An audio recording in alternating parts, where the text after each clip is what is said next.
Bago ang huling hamon ni Kuya, isang mabigat na tanong ang hinarap ng Big Ocho housemates. Ashley, may pagkakataon ka na makuha ang gold bars. Pero hindi para sa iyong sarili. Gusto mo bang gawin ito para sa iba? I will accept it, Kuya. Me, I'm already happy if I see someone else happy, Kuya. If I give someone something, Kuya, that they deserve.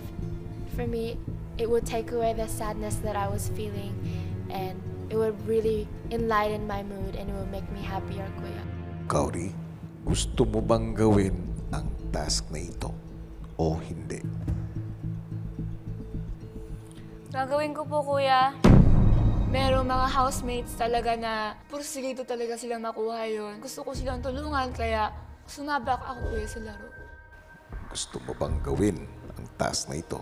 Opo, Kuya. Sigurado ka? Yes po. Opo, Kuya. Gagawin ko po yung challenge, Kuya. Opo, Kuya, kung makakatulong po. Gusto ko pa rin talagang makakuha kahit alam kong hindi mapupunta sa akin. Kasi yung pagbibigyan ko naman po, worth it naman, Kuya. Now, Andre, do you want to do this task or not? Opo. I would like to do this task. I will pray.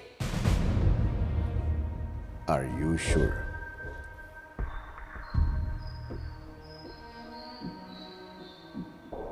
Yeah. Dito sa bahay ni Kuya, I met like a new friend, di ba? Yeah, I want to pray for some person. Kung may nadalian sa pagdedesisyon, si Lee,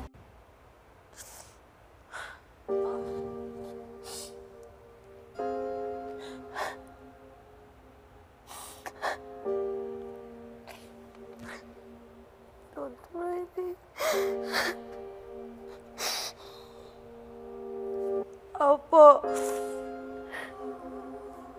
Lalaban po, Big Brother, kasi ayoko din naman pong maging selfish po, Big Brother, kasi alam ko naman pong lahat po kami, Big Brother, may pangarap po. Pero alam ko naman pong kailangan ko din po ito, Big Brother, pero mas magaan pa rin po talaga sa feeling kung nakatulong ka din po sa iba. Tatanggapin ko po yung hamon na to po, Big Brother. Kasi tinatanggap ko na din po kung ano man pong mangyari po sa akin.